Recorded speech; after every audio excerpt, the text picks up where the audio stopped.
Hey there, today on Guru, we are going to look at two different exercise bikes. So these are both bikes made by Soul.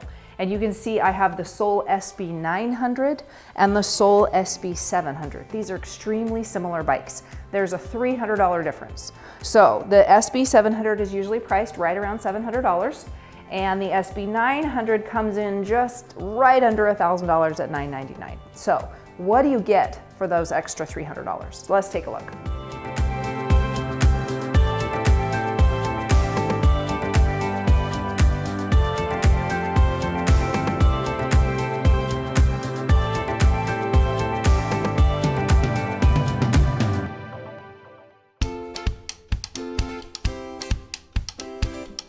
First of all, the similarities. As you can see, the bikes are basically, they have the same frame. In fact, they have the same footprint. They're both 42 inches high, 40 inches long, and 21 inches wide. So it's the same footprint with both bikes. They both have the same seat. So you can see the saddle is the same on the both. They both have 4 adjustment points. So you can raise and lower that seat, move it forward and back. You can raise and lower the handlebars, move them forward and back on both bikes. They both have the same max weight capacity, so they'll both support up to 300 pounds. They both have stabilizers on the front and the rear. You can see you've got stabilizers here with adjustable levelers underneath, so you can turn those levelers up or down to make sure that bike doesn't rock on your floor. So that's the same. Neither one of them requires electricity. So both of these have the same console. It's a battery-powered console up here at the top. And as you can see, there's no cords, so you don't need electricity and you don't need Wi-Fi for either one of these bikes. They both have the same console and they both have the same tablet holder and they have the same handlebars. So the geometry is roughly the same. They both will sync with a wireless chest strap. So if you have a Bluetooth chest strap, it's not included, but right on the console, there is a digital display metric for a wireless chest strap. So they will sync with the chest strap. So let's take a look at some of the differences.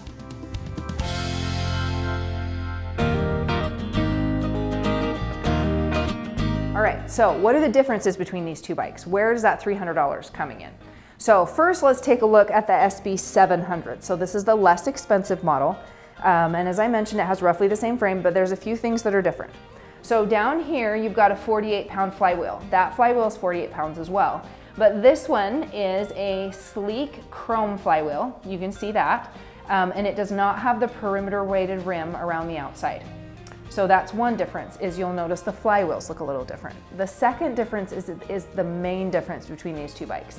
This bike uses friction resistance. So there is a felt pad right here that brushes up against, in fact, if I put my finger up under there, I can rub it, that brushes up against this flywheel. And as you increase resistance, that pad moves down, creating more friction against the flywheel. So friction resistance is inexpensive and it's very simple, but it does wear out. After a while, that felt pad will wear out and it's just a touch noisier. It's not like it's noisy, but you can just hear that little bit of a whirring sound as that pad rubs against the flywheel. So it's very slight, but you can feel it. So friction resistance is what you often see in like gyms, like with a spin bike. It will just have friction resistance because it is easy and simple to engineer. And then you have your brake right up here. So you press down on that brake and it will stop that flywheel. So that's one of the main differences between the two bikes. The other significant difference is on the SB700, you have a flat pedal with a cage and a strap, but it does not have SPD clips on it. So you don't have the option of using cycling clips on these pedals. You're just stuck with the SPD pedals. The other thing that's a very simple difference, it doesn't really affect the functionality of the bike, but you might just notice it, is your adjustment levers right here are a little different. So these pull out and then they tighten and then you push it back in. And the SB900 has the pop pins where they're just a little bit different. So those are your main differences between the SB700 and 900. So let's take a look at the 900. Over here, you can see this is also a 48-pound flywheel, but it does have this perimeter ridge around the outside, so it's perimeter weighted.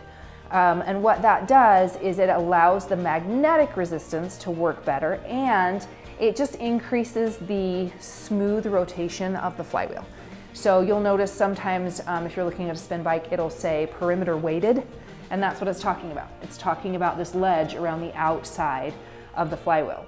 And then the other significant difference is this has magnetic resistance. So rather than use a felt pad that presses against the flywheel as it moves, it has magnets, and they're inside this system right here, and they move down and resist the polarity of the flywheel as it spins. So the closer they come, the more resistance is generated, but they never actually touch the flywheel, nor do they create any friction or heat.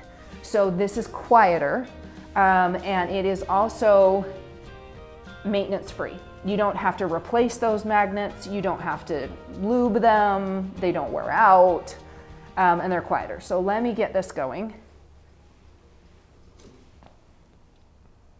And you can see there's like literally no noise. And it doesn't matter what your resistance is set to, there's no more noise.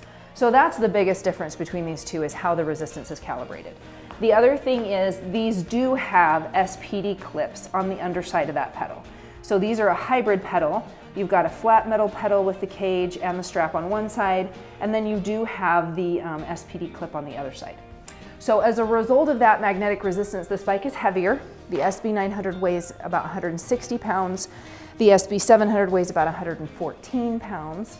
Again, they do have the same max weight, but those are some of the significant differences between the two.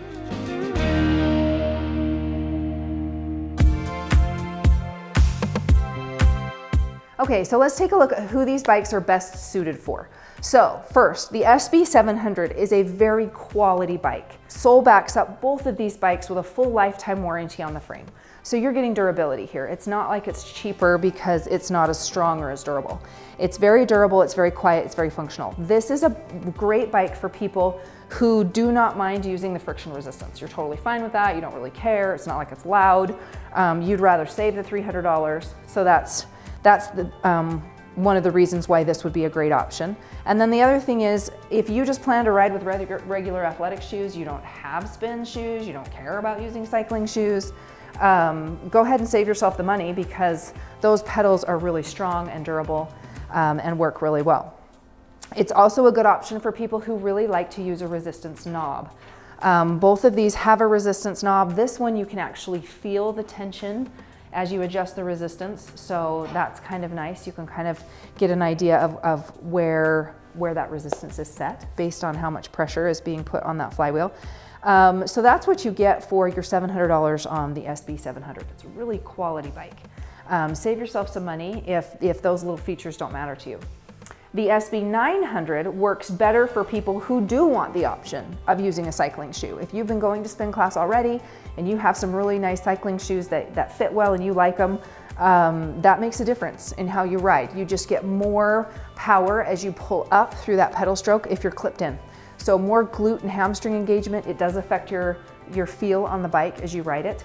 And if you really want the magnetic resistance, which is quiet, doesn't wear out, it's easy to calibrate. Magnetic resistance is kind of your high grade resistance. We see it on our more expensive spin bikes because it's a little bit more challenging to engineer it and get it right, but then you don't have to do anything with it and it's very quiet. This is also a good bike for people who want a resistance knob. You'll notice this uses a resistance knob. You don't have preset levers, but you can reach right down and adjust that knob as you need to. So the other thing that's nice with both of these bikes is the technology is very simple and there is no app integration into the bikes. So both of these bikes work well for people who don't want to pay for subscription content, right? You want a quality bike, but you don't want to pay a monthly fee and you don't want to worry about having a touchscreen or whatever. Both of these bikes are well suited for that. So we are impressed with Sole. They build quality, durable machines. Both of these bikes are comfortable. They're a great option for you. Just kind of evaluate those differences and see which one would be best suited. So for a detailed written review of each bike, make sure and check us out at treadmillreviewguru.com. For current pricing on both bikes, click the link below.